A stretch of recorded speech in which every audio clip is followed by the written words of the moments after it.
Lesi isiphithiphithi okuyibutho lomama lakho endlovukazi kaZulu uMantombi Shiyiwe Dlamini Zulu, umkankosi weSilo saseNaleni ongasekho emhlabeni. Lapha isiphithiphithi sigida ngaphambi kweNgonyama yamaZulu emkhosini wesiVivane wangonyaka 2019 owenzeka esigodlweni kwaKhangela amankengane enhlane esifundazwe saKwaZulu Natal kwaNongoma.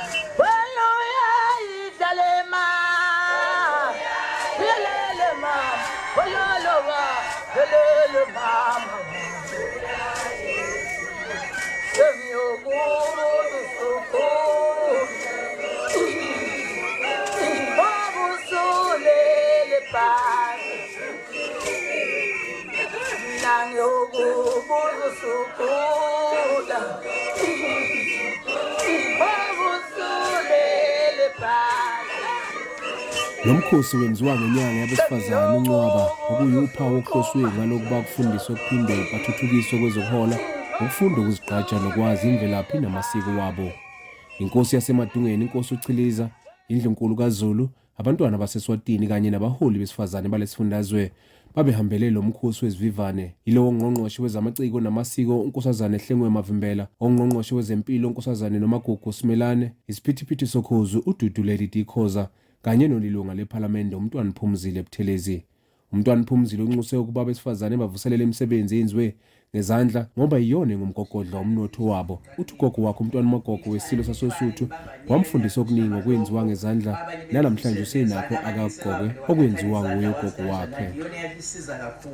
Esifisayo ukuthi siyivuse kabusha kakhulu naleli komiti kade likhethwa njengesonto edlule lophiko labesifazane. Into esifisayo ukuthi siyivuse leyo msebenzi akaba ngempela kwasiphilisa sikwazi kwezi zinto. Ngikwazi bamuli bami bahlonishwa nondlunkulu ngoba ngempela uMntwana omkhulu Magogo ozala uMntwana waphindangeni wayesixoxela thina ukuthi umyeni wakhe inkosi uMathole washona wakhothama eno12 years uMntwana waphindangeni. Wayekrosha, wayenitha, wayezubuhlalu. Nginayo nje imvunulo okuningi engeke ngigqoke okwakwenziwa izandla zakhe. Engisho ukuthi ngempela abantu besifazane izandla zona masiyisebenzisa namakhono uNkulunkulu asiphe wona bayazi-ke laba abanye ukuthi ujwayele ukuthi uMntwana waphindangeni abele ukuthi masigcwele nje kanje athi asiphakamise izandla ayifanele ayibona ukuthi inganakho-ke nazo izandla. Ungqongqoshe wezamaciko namasiko kwaZulu Natal umhlonishwa uHlengwe Mavimbela uthi ziseningi izinselelo ezibhekene nabantu besifazane kodwa futhi zidinga bona ukuthi zikwazi ukunqobeka.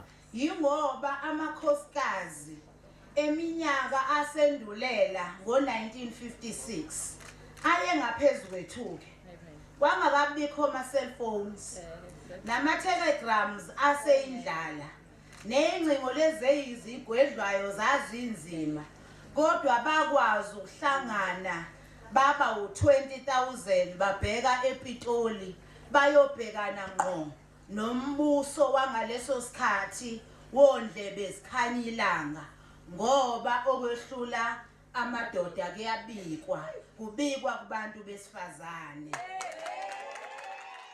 uNdlunkulu weSilo uMadlamini osesigodlweni kwaKhetho Omthandayo uncomo obuhle nobuningi bomama babehambele lo mcimbi wabanxusa umama ukuba bazilimele ukuze bazocoshwa ukudla okunomsoco, lokho okunganciphisa izifo kubo. Uhlonipha yena uqobo lwakhe nomaphi lapha ahamba khona.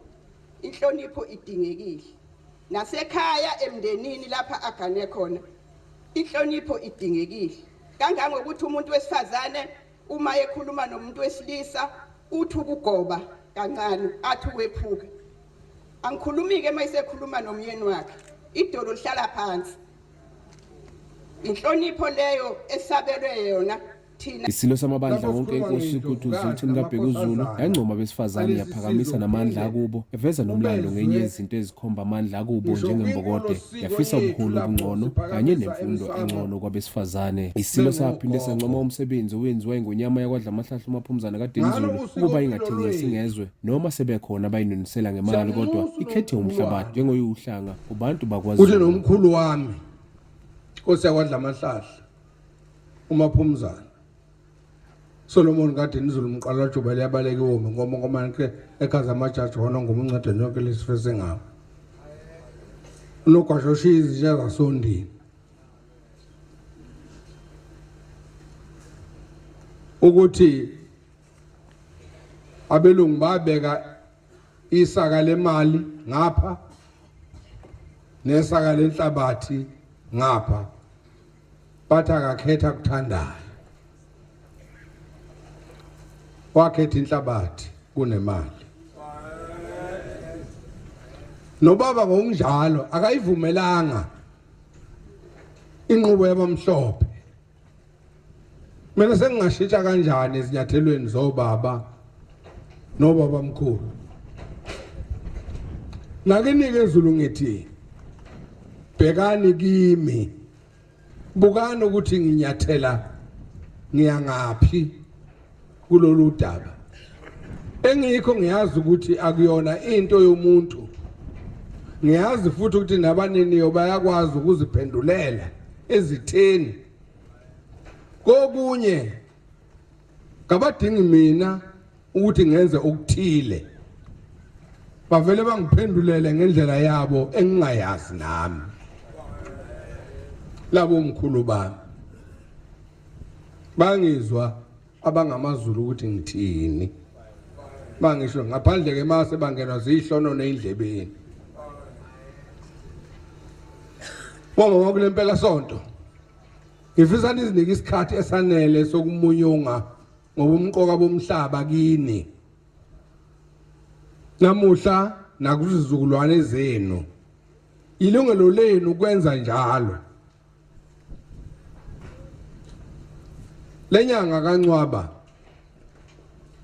akube ngeyokubonisana ngengubo yenu okuwumhlaba kaZulu abathi okhokho benu endulo angibagadele yona egameni lesizwe sonke mhla zi3 enyangeni kaZibandlela uDisemba ngo1971. Kukhona abathi ayisanifanele abathi oyihlo nokhokho benu benza iphutha endulo. Kusho abantu abangazi lapho nihlala khona ukuthi nizalelwephi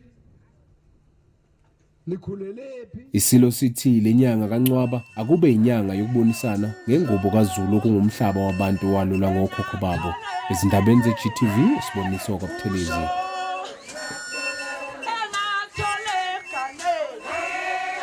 Show!